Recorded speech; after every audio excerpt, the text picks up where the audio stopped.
All right, we are back for another episode of the weekly Rotoworld Fantasy Basketball Q&A.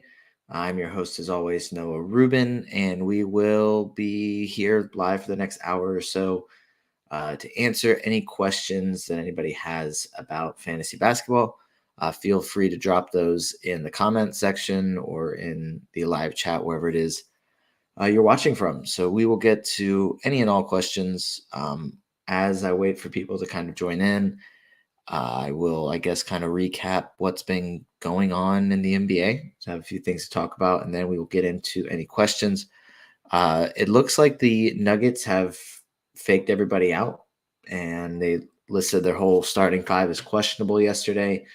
They certainly baited me into adding Reggie Jackson, Peyton Watson, Christian Brown off the waiver wire in a couple of leagues to try and have some starters playing today on a 3-game day.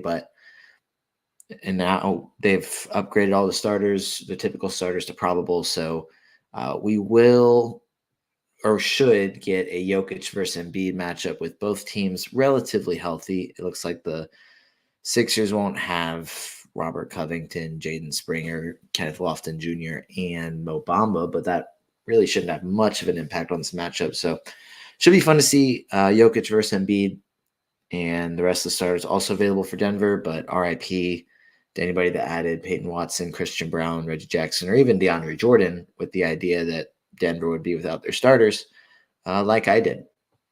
So still nice to have those guys since there's only 3 days, or 3 games being played tonight. So having those extra guys in the lineup will certainly help a little bit, but it won't be as exciting or as helpful as if any of the starters were out. But they've all been upgraded to probable at this point. So not sure. It seems like some injury report shenanigans were pulled by Mike Malone. Won't actually have much of an impact other than, they were listed as questionable, not probable.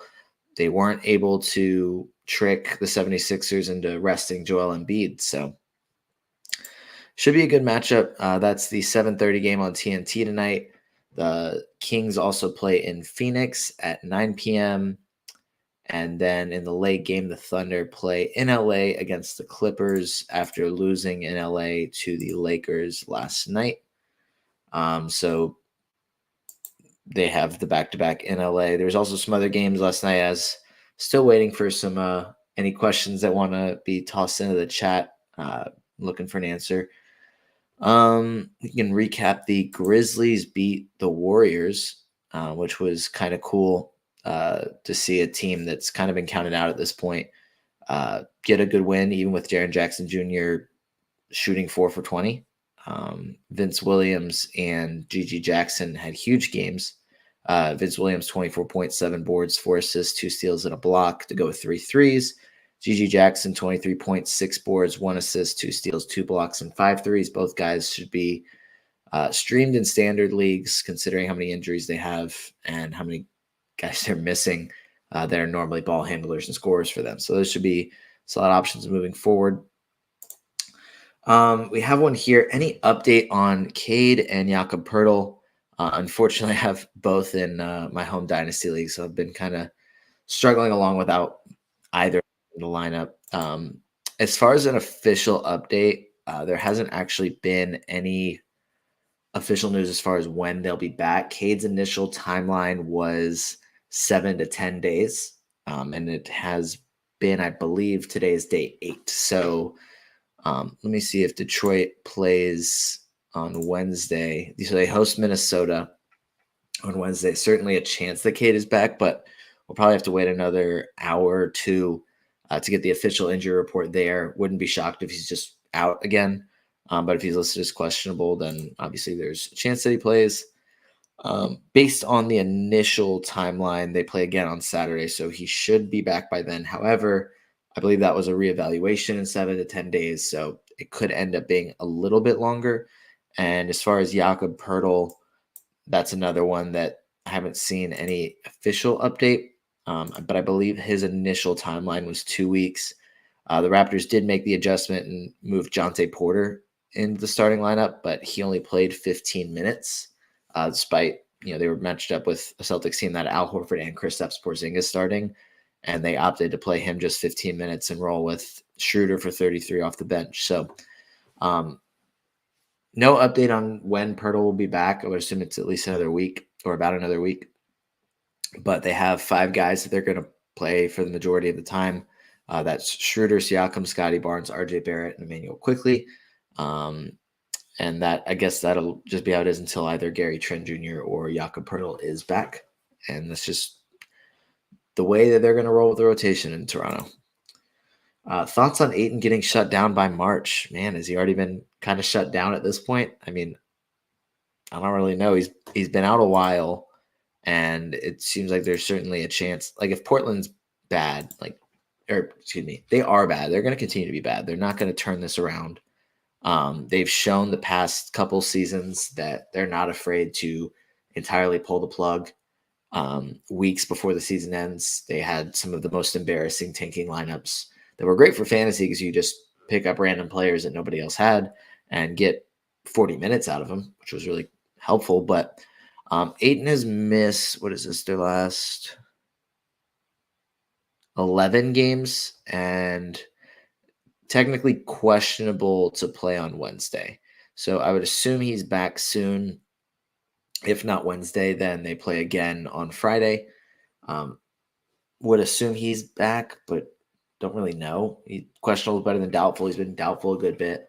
But I'd say it's like the odds are high that he gets shut down in March, which now the question is that going to be late March or is it going to be early March? Because late March is the last 2 weeks of the season. Early March could be fantasy playoffs for some people. So that's really the question here. I think it's all but guaranteed that Ayton, along with maybe Malcolm Brogdon, potentially even Anthony Simons are shut down. I think that the guys that I'm not as worried about getting shut down are Scoot Henderson and maybe Shaden Sharp, guys like that, where they're first couple of years in the league and every game matters for them in their development. Whereas Ayton, I could easily see getting shut down and being one of the prime shutdown candidates in Portland. Would you trade Anthony Edwards and Paolo Banchero for Luka? 10-team 8-cat, currently first place. Wow, that's a fun trade. Off the top of my head, I want to say yes. I think that there's a lot of guys that would require quite a hefty trade package. So I guess what I'm trying to say is the top 10 guys like the SGA, Embiid, Jokic, AD, Halliburton, Luka, it's hard to really put together a realistic trade package. Buy 8-cat or 9-cat value. Like this one, I feel like makes a decent amount of sense. But a lot of it is dependent on what categories you value and need. So Anthony Edwards is per Basketball Monster. Let me flip this to 8-cat real quick. So Luka's 4th in 8-cat. Anthony Edwards is 25th. And Paolo Banchero's 102. So looking at that, Banchero's obviously hurt a little bit by his free throw percentage. If you punt that in an 8-cat, then he moves up to 53rd. So a lot of it may be category dependent, but especially in a 10-team league, I think I'd prefer to have the better player over the extra depth, even if you're getting, if you have 2 really, really good players in Anthony Edwards and Paolo Banchero, even if Banchero's value doesn't necessarily display just how good he has been. But I think here is kind of a situation where I'm looking for the star that's going to make the most impact. Luka is going to do that in a 10-team league. Everybody has enough depth. There's going to be plenty on the waiver wire as well. Having a star like Luka, I think, makes more of an impact than having 2 guys in Anthony Edwards and Paolo Banchero that will be good, very good players, but they're not going to make quite the impact that Luka's going to make. So the next question we have here is, will Batum play today? I'm going to pull up the official injury report, is that he's not on the injury report. So that answers that. Nick Batum will play today, barring some random unforeseeable change to the rotation.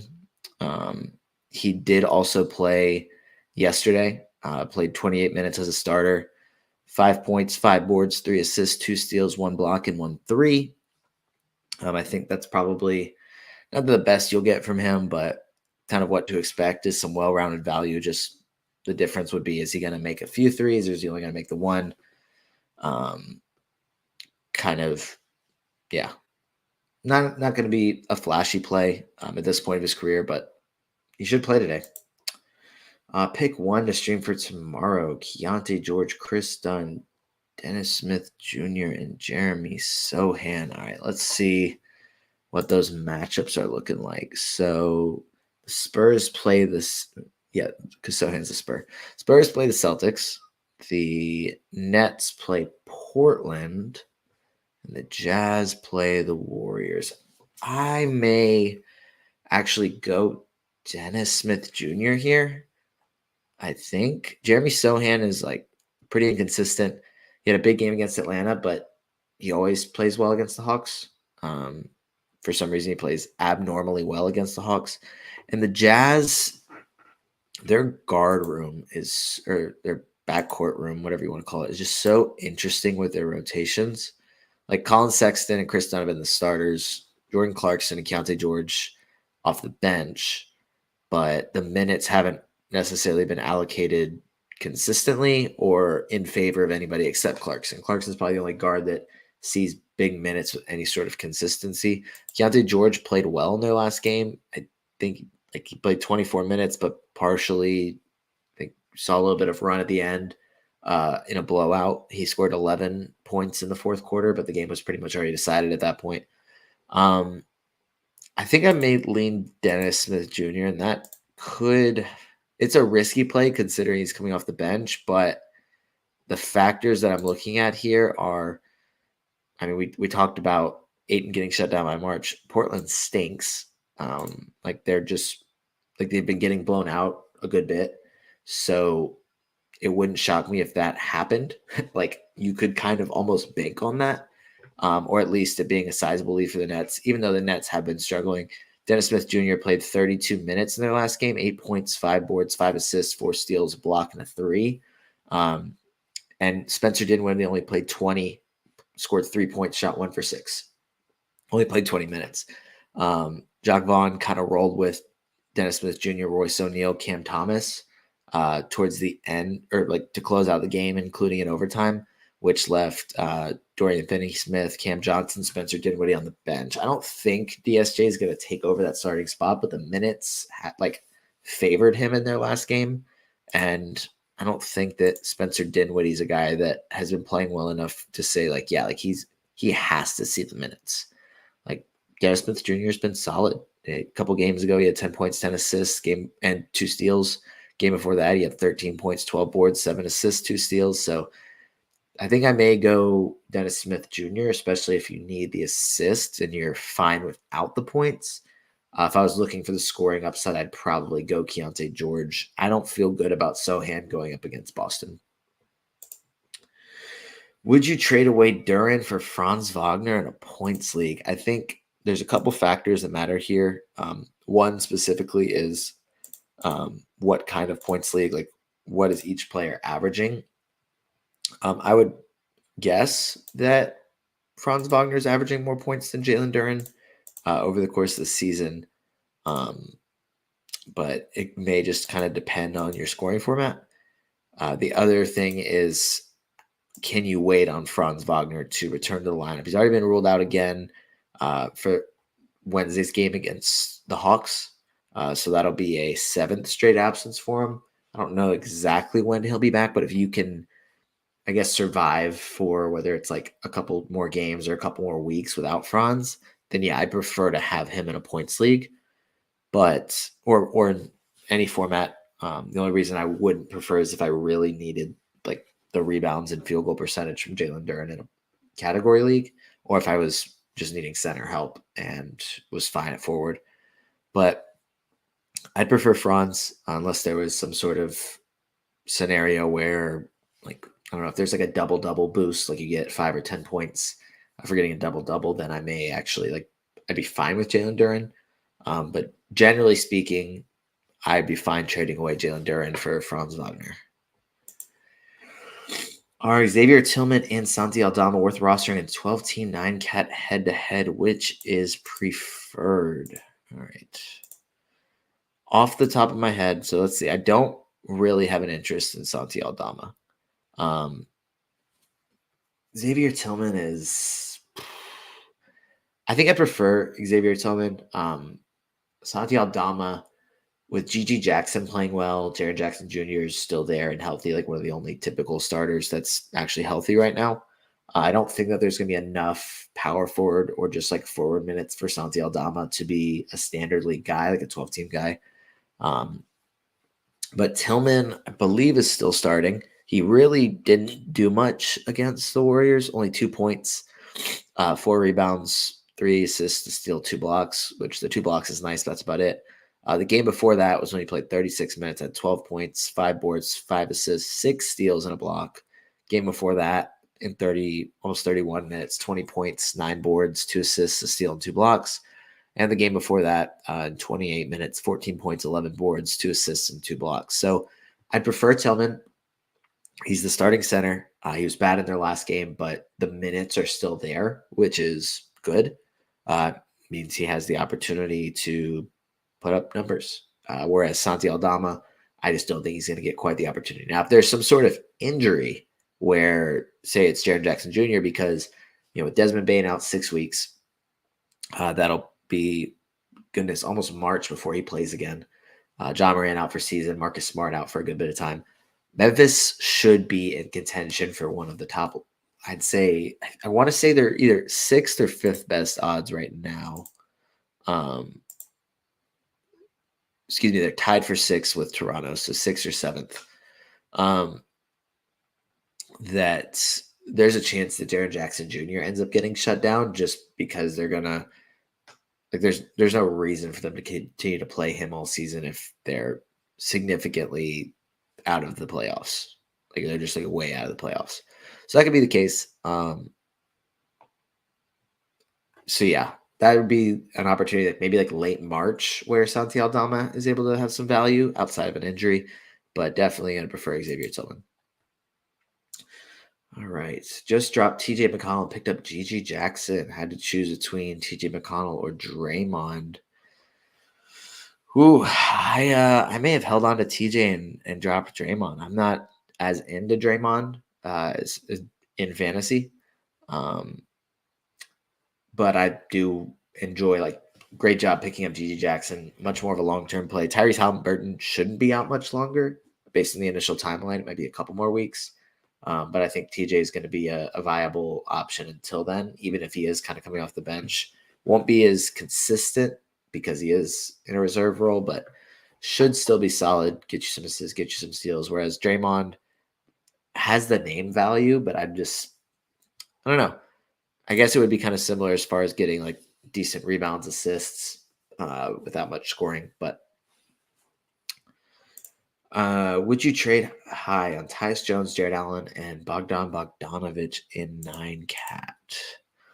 I don't think I would be selling high on Tyus Jones. I think that he's a guy that can continue to produce this level for the rest of the season. I mean, Washington may trade Kyle Kuzma. I don't really see them making many other like sell moves just because they don't have much to sell, if that makes sense. Kuzma is a guy that I think the report was that it could be like 2 firsts to trade for him. So I don't even know if they'll be able to get that. But I also just don't really see a scenario without even looking up contract rules or anything like that. If that comes into effect here, but I don't think it would. I think Tyus Jones is going to stay with Washington for at least the rest of the season. If he were traded elsewhere, then yeah, that would kind of stink, especially if it's a place where he's back in a 6-man role.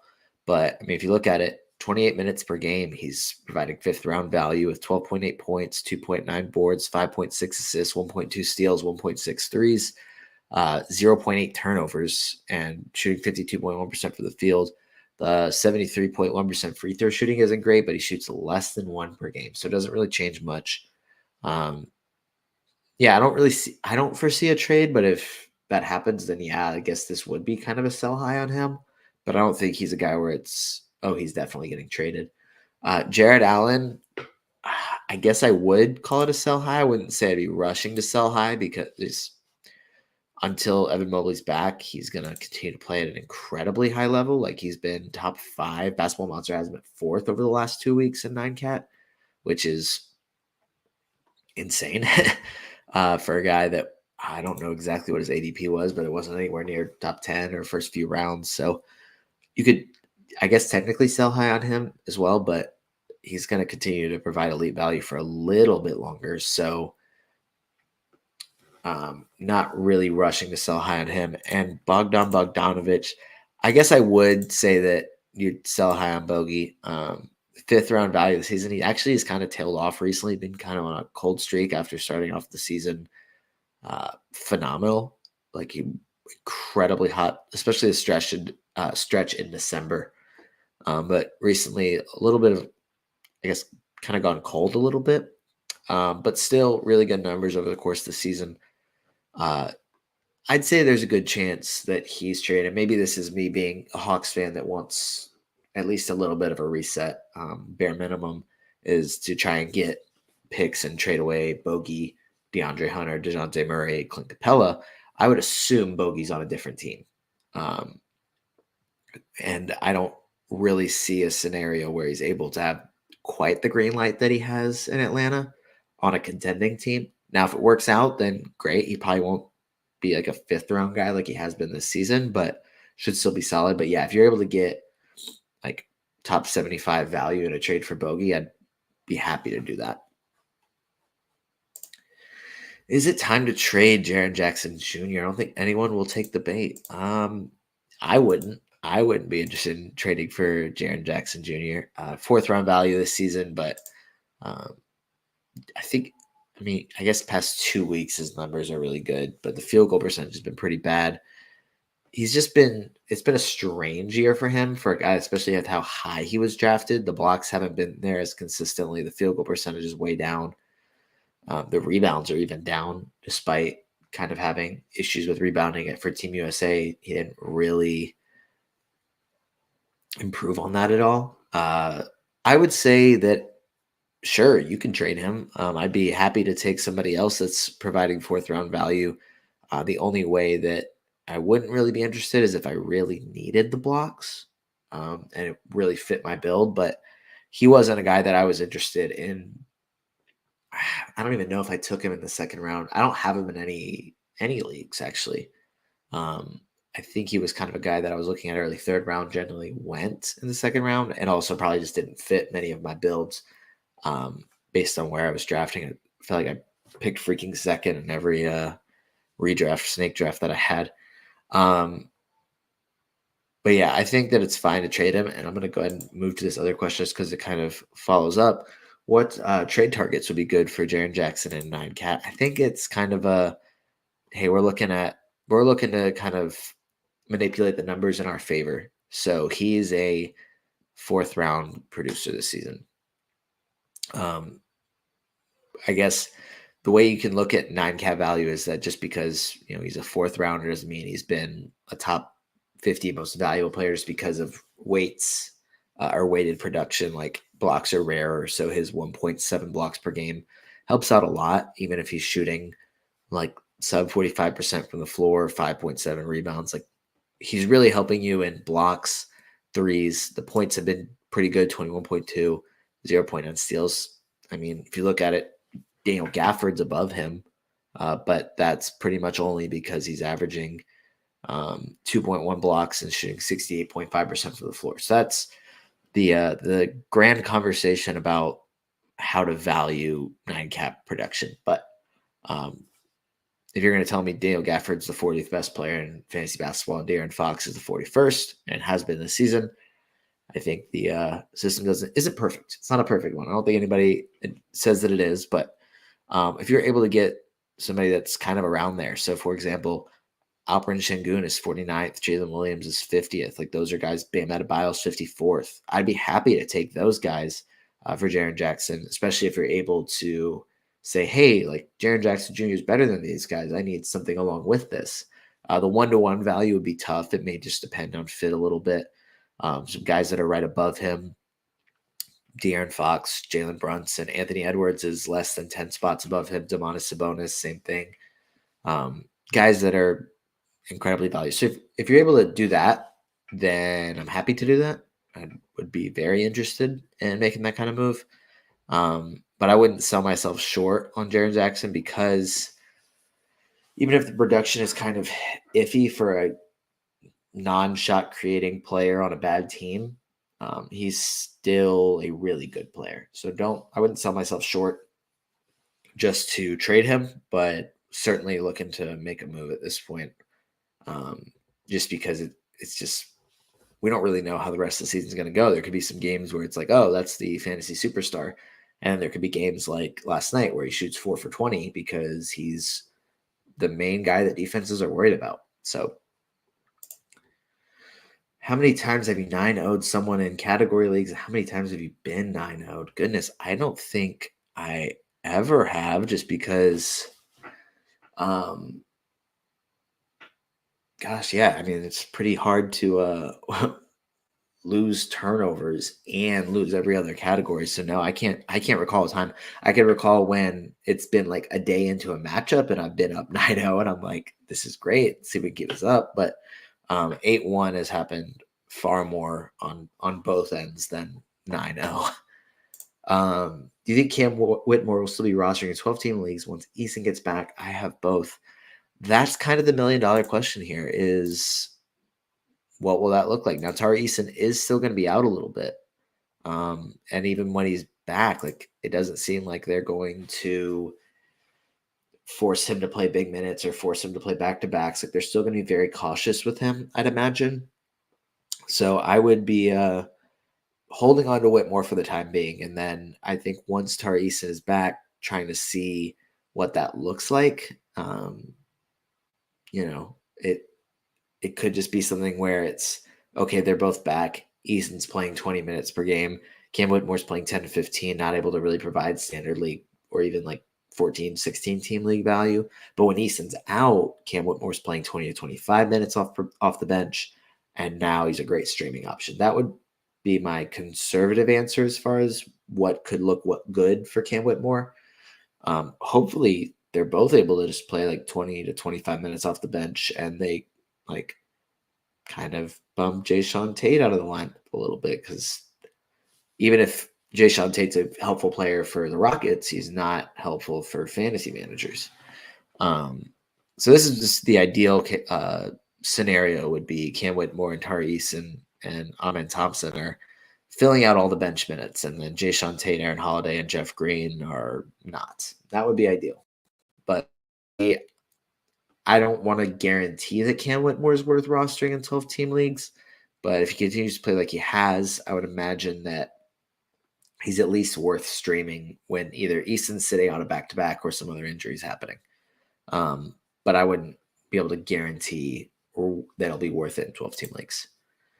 Is GG Jackson or Kevin Huerter a better pickup? Wow, just thinking, like, if I heard that question at the beginning of the season, or like told myself in October, hey, people are going to be asking about GG Jackson or Kevin Huerter, and it's going to be actually something you think about. And I think I might actually go GG Jackson, which is not something I expected to say at the beginning of the season.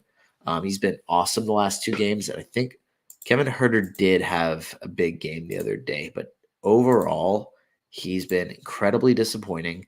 Last game he had 26 points, 10 boards, and 6 threes, which was awesome.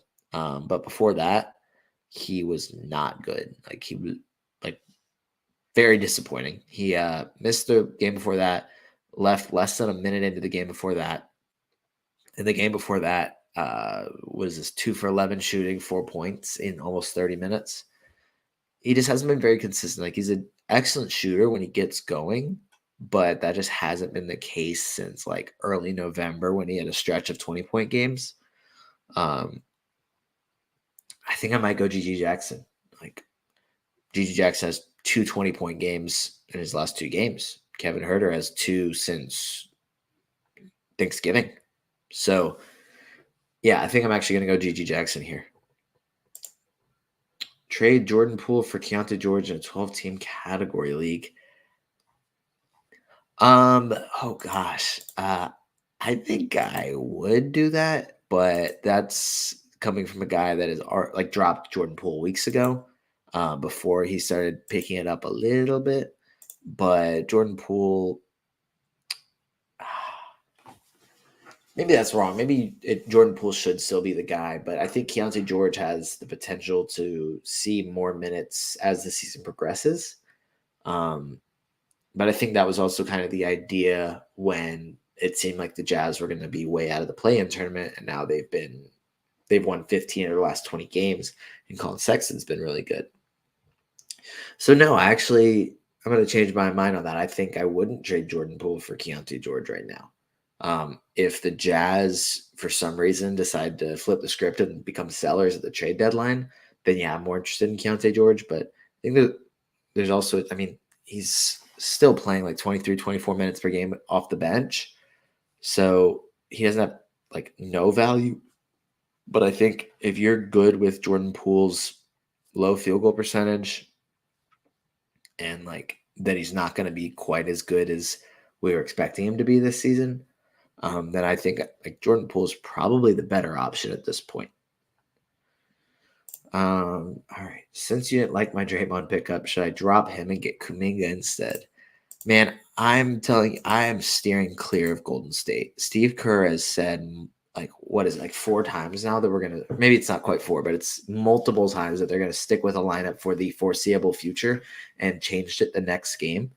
And even when he hasn't said it, he has changed his lineup basically every game. Kuminga was really good last night. They played last night. Yeah, I guess it was technically evening when they played. He had a pretty good game off the bench because I was looking. Yeah, he scored at least 20 in 3 straight games, 20 points and 11 rebounds. I think I may prefer Kuminga over Draymond, even if just the minutes aren't. Maybe the minutes have been more consistent. The roles in Golden State overall haven't been consistent, but Kuminga has been playing really well. I think I would prefer Kuminga over Draymond Green at this point, unless you're just like really in need of the assists. I guess it depends on the production you need. If you need the points, Kuminga. If you don't need the points, then still maybe Kuminga, but I think it makes it more comparable. If you need the assists, then Draymond. That's gonna be my final answer. Is Wendell Carter a 14-team category league hold? I'd say yes. If you're able to afford the hold a little bit, just because he's been pretty bad this season. He's been in and out of the lineup. It's like started this season pretty then missed a month and a half, came back, was pretty then missed 5 games. Now he's back. 17 points in 19 minutes in their first game, which is good. 3 rebounds, not great. I'd say it's fine to hold him, especially now that he's healthy. Just the fact that he is, like, give it a few games and see how he does. If he's getting more minutes or if he's playing well within those minutes, that's encouraging. I would assume that if he continues to progress, he'll move back in the starting lineup, and then he's definitely a guy to hold on to.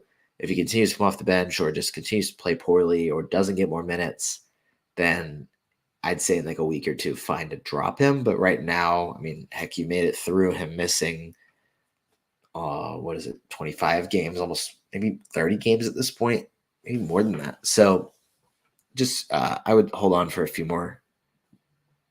I'd say a week or two, I'd hold on. All right, getting an offer of Josh Giddey, Jabari Smith for Drew Holiday and Jordan Clarkson. I would not make this trade. I think I still have Josh Giddey in a league. I haven't quite dropped him yet. But he's not a guy that, has had a good season at all.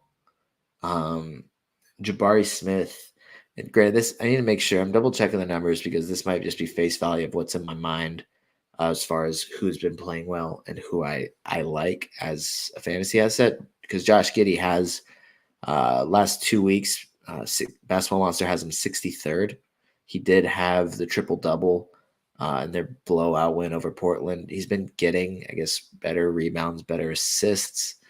But that's kind of about it. So it's just kind of slight upticks across the board. Not a guy I'm super interested in. And Jabari Smith, top 100 guy this season. Decent scoring, pretty good rebounding. I would say that the rebounding has been good, especially from a forward, not a center. Drew Holiday, 76th in 9-cat. Jordan Clarkson. So I guess if you're fine at, well, are all these guys poor on field goal percentage? I think that they might all be, which I guess Jabari Smith has the best field goal percentage at 47%. I'd prefer Drew Holiday and Jordan Clarkson unless you need the rebounding, because it's kind of the statistical preference. Josh Giddey and Jabari Smith will give you more rebounds, and maybe that's it. Drew Holiday and Jordan Clarkson, you'll probably get more points from Clarkson. I would assume, without checking numbers, that Drew Holiday is averaging the most assists but he's only averaging 0.9 this season, so a little bit disappointing. I think I'd prefer the Drew Holiday and Jordan Clarkson side here. Is Cam Johnson or Draymond Green the better luxury stash / buy low free agent addition in 12-team category leagues? I'd prefer Cam Johnson. Not to continue to bash on Draymond Green, but he's not a guy that I'm super interested in fantasy basketball this season. If you need the assists and rebounds from him, and you can deal without the scoring, that's fine to take him over Cam Johnson. But I would prefer Cam Johnson based on, one, the way my teams are generally built, and two, just how what he produces. I prefer, the points, the rebounds and assists aren't as good. The defense doesn't matter. He gets you more threes. So he hasn't played well in the last couple games, but he's better than that. So I prefer Cam Johnson. RJ Barrett rest of the season in 9-cat. Worth going for. This is I just got done recording an episode of my Take Me Later podcast. We were talking about some players for Dynasty, and RJ Barrett's such an interesting guy because he's been Basketball Monster has him at 62 in 9-cat leagues since he got traded to the Raptors, which he's at 162 on the season. He was 290 last year. He can score, and the threes have been decent, but that's generally speaking throughout his career, that's all he's really provided, low percentages too, but it's been much better since he joined the Raptors. The numbers, I believe, because I had them written down, now I have them all those tabs closed, but 19.9 points, 7.1 rebounds, 3.4 assists, shooting something like 58% or is that Colin Sexton? Something in the 54% from the floor, 44% from three. A bunch of things that would be career highs for him. So I would say, hold on to him for the rest of the season. I wouldn't necessarily trade anything for him unless you could make a low ball offer. But he's been a better 9-cat fantasy basketball player since joining the Raptors. So I think it's something to kind of keep an eye on. It's not something that I'm saying, he's turned his career now. He's turned his career around. He's a fantasy basketball star now. I need a little bit more of a sample size before I'm ready to say that. But he's been impressive with how much better he has been over the last couple of weeks than he was really throughout his career as a Knick. All right, Bogdan Bogdanovic for Jiren Jackson Jr., for Anthony Edwards and RJ Barrett. Would you say yes if they offered this? Oh, gosh. Taking all the questions, setting me up for one big one. I see it. Gosh, do I want to say yes? I think I might want to say yes to this. I think it's close because I still have in my mind that RJ is just not a good fantasy basketball player, and I don't know if that's going to stick, that he's been better or not. That's making this difficult. Is he going to stay like this, or is this just a a nice stretch of, we need to sell high on him. Because Bogey's really good. His fantasy value has him as a 5th rounder, but that's mostly because of the 3.2 threes and 1.4 steals, which the last 2 weeks it's been 2.4 threes. Well, it's actually been more steals, but the lower field goal percentage has tanked his value in recent weeks. But that's close. That's a pretty even trade.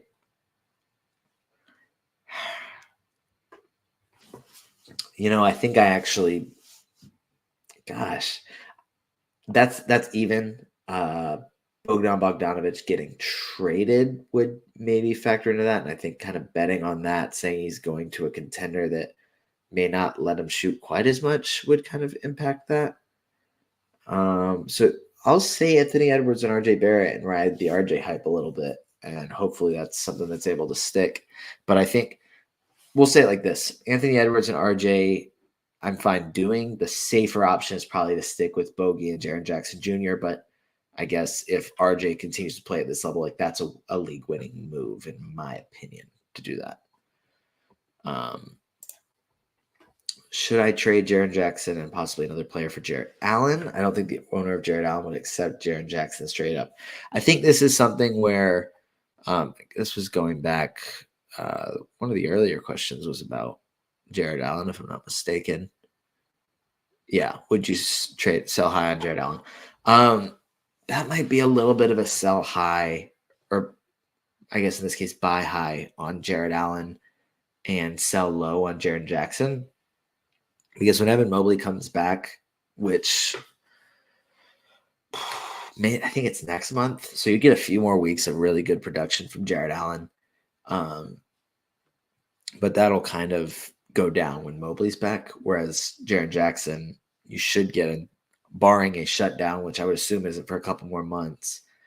I wouldn't add anything to Jiren Jackson to trade for Jarrett Allen, in my opinion. I think that you should, if you're going to go for somebody in a trade, then maybe it would be somebody that's a little better than Jarrett Allen or that isn't playing to their peak right now. Because Jarrett Allen's been really good. I think, like I said earlier, Basketball Monster has him 4th in 9K over the last 2 weeks with 16 points, 14.6 boards, 1.4 steals, 1.8 blocks, 65.2% from the field, 95.2% from the line, which granted he's a 75.2% shooter from the line over the course of the season and was 73.3 last year. So he's not going to continue to shoot that well. So I think that would be kind of buying high on Jarrett Allen. So I don't know if I'd be interested in Jarrett Allen, but somebody else I may be interested in. But I guess it would just kind of depend on the player.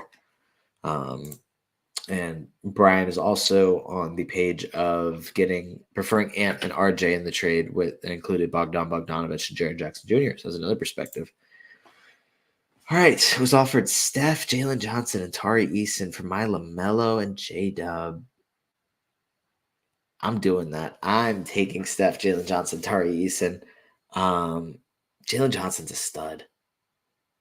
I think based on 9 cap values, I think that Jaylen Johnson's been better than Jalen Williams and Steph has been better than LaMelo. Obviously, LaMelo just got back from really long injury. So it would kind of stink to have him sitting on your IR the whole time and then trade him as soon as he's back playing, which is kind of annoying. I don't like doing that because I want to see how they do. But I think in this scenario, you're getting more players back and you're arguably getting 2 players that are better than the other 2, plus a guy that is has upside to provide real value. Tari Eason's, he can sit on your IR until he's healthy or IL. And then when he's back, the minutes will be iffy. To me, it's not, Tari Eason puts this over the edge. I think that in a 2-for-2, I would prefer Steph and Jaylen Johnson for over LaMelo and Jalen Williams. Assuming in a redraft format, for the rest of the season, that's what I would prefer. Thinking about this from Dynasty, that might actually be fairly close as well. It's LaMelo's the best asset in a Dynasty league, but does Tari Eason flip that enough? Not to go fully looking at Dynasty on that, but I just thought it was interesting. But No, I think I would prefer Steph, Jaylen Johnson, Tyrese. And so, yeah, if you were offered that, I would certainly take that. And I missed out on Vince Williams and G. Jackson. Kennard is still on waivers. Is he worth a 12-team pickup with the rotation decimated? That's a tough one. If you need the threes, like I guess probably not in a 12-team league. I guess kind of what I want to say. He's been a top 100 guy past week with 12.5 points, 4.3 boards, 4.3 assists, and 2.5 threes. I think the only bit of that you can rely on from him consistently is the 2.5 threes. But the minutes should be there. Yeah, actually, you know what? I think I will say that he's probably worth a 12-team pickup if you have an open spot or somebody to drop. Maybe also kind of treat him as more of a streamer where they don't play again until Thursday, so picking him up Wednesday, because I don't think that there's many games. There's only 5 games on Thursday, so I think that might be another factor to consider. Streaming him, but not necessarily just keeping him around just because they're injured. I think that Vince Williams and G.G. Jackson are the guys that are going to kind of win the most from all the injuries. Trade Scoot for RJ and 9-cat. I might do that. Gosh, I can't believe I'm buying in on the RJ Barrett hype, but I will stand by. Oh gosh, how do you trade Scoot after the game you just had? Okay. I may wait to do this. I think that so Scoot just had, I forgot about that, 33 points, 7 boards, 9 assists, 3 steals, and 4 threes in their last game. I'm gonna wait until Wednesday. If he follows it up with another huge performance like this, not like, the game before he had 8 points, 2 boards, 4 assists. Game before that he had 13 points, 6 boards, 2 assists. Even a few games before he had 17 and 10. I think if he scores at least 20 to 25 points and also has a lot of assists, at least 6 or 7, then I'm probably going to hold Scoot. I think it's the breakout's coming for Scoot. I just don't know when. Is it going to be within the next couple weeks? Is it going to be in March and they've shut everybody down and he's just kind of given the keys to the offense? They say, hey, go crazy, put up some numbers and we'll finish the season on a high note for you statistically. I don't really know. But if he's doing it now, then I think I want to hold Scoot. However, I think that I'd wait. If Thursday comes around, he doesn't play great on Wednesday, then I think I'd be fine doing that trade. Unless you need the assists, because RJ Barrett, even if he has been able to give you a career high 3.4 assists, that's not much at all for Scoot to do. So, does DAngelo Russell have any value these days in 9-cat leagues? Drop candidate. I would have said no if you asked me last week, but he's been pretty good the past couple games. Still top 100 on the season. He's 76 in the last 2 weeks. Without LeBron on Saturday, that was 39 points, 8 assists, 6 threes. LeBron back in the lineup on Monday. He had 14 points, 6 assists, 2 boards, 2 steals, 2 threes. He has, 3 blocks over his last 2 games. He has 5 steals over his last 3 games. Is he not, he's never really been known for his defense, but is he going to play hard enough and contribute enough on that end to get a couple stats here and there? That would be helpful. But it's really obviously the points, the assists, and the threes that we're looking for. And the last couple games, he's been really solid. He's back in the starting lineup. Yeah, I'd say he has value. Only in a few categories consistently, and then he's given us a nice bonus with some defensive stats, but I'm not going to rely on those consistently. They may or may not happen. I don't really know if he's going to be able to continue to get steals and blocks, but I know that if he's starting, he can give you assists, threes, and points. So yeah, I would say he has value, and I wouldn't be dropping him after the last couple of games that he's played. If he gets bumped back to the bench or loses kind of this level of production that he's had, and he starts stinking again, then I'm fine dropping him. But to this point, no, I'd rather hold on to him. See if he can keep this up and maybe help the Lakers kind of turn it around, because they've been in a little bit of a slump trying to figure out some of these lineups as well. But they won their last game after losing in Utah without LeBron. That was right, because I was expecting a big game from Anthony Davis, and it didn't happen. But might drop either one of Shaedon Sharpe or DeAnthony Melton once they come back. I'm still holding Melton just because he's starting. He's been disappointing, but he's starting, and he's still going to get you a decent amount of steals and threes that makes him valuable. He's been Basketball Monster has him 67th over the course of the season, and 54th over the last 2 months. It's mostly from the steals. That's his best category. I'm not really interested in dropping Melton. I might look to trade him. I have seen Sharpe dropped. I don't remember what league that was in, but I did see Shaedon Sharpe get dropped. He hasn't been great in 9-cat leagues. I think he had a nice stretch where he was playing really well in December. Yeah, December, and I guess also early in the season. But currently ranks 174th in 9-cat. Most of his value, it's pretty average across the board. The field goal percentage is bad, but it's been 15.9 points, 5 boards, 2.9 assists, 0.9 steals, 1.9 threes. I think I prefer to drop him over Melton if that was the case here. I appreciate it. Some of my players have been ice cold recently, starting with Cam Johnson. Yeah, Cam Johnson is I don't have many leagues. Wasn't as high on him as others heading into this season, but looking at the numbers, writing blurbs about it, yeah, it's been pretty disappointing the past couple of games, especially. We have a few minutes left, so if any questions come through, I'll be happy to answer them. But until then, I'll go through a little bit of the injury report. Jaime Jaquez, Kevin Love out tonight. Caleb Martin, Kyle Lowry are in. Tyler Hero is in. Bojan Bogdanovic is probable. Chris Middleton will play because he's not on the injury report. Let's see. Yeah, he sat out the second leg of the back-to-back against the Kings. Let's see. Is Kyrie a sell high? I wouldn't necessarily say he's a sell high. The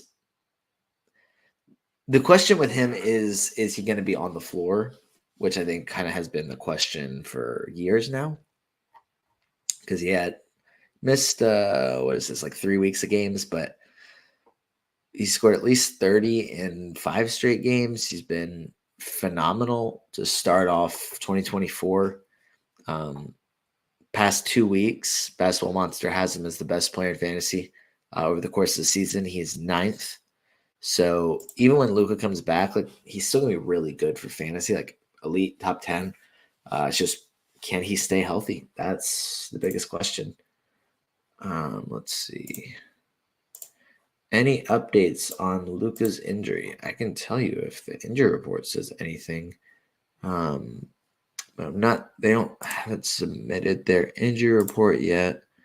Let me look up. I'll see if I can find a Luka update, because Basketball Monster has him as questionable. So let me see if there's an official update.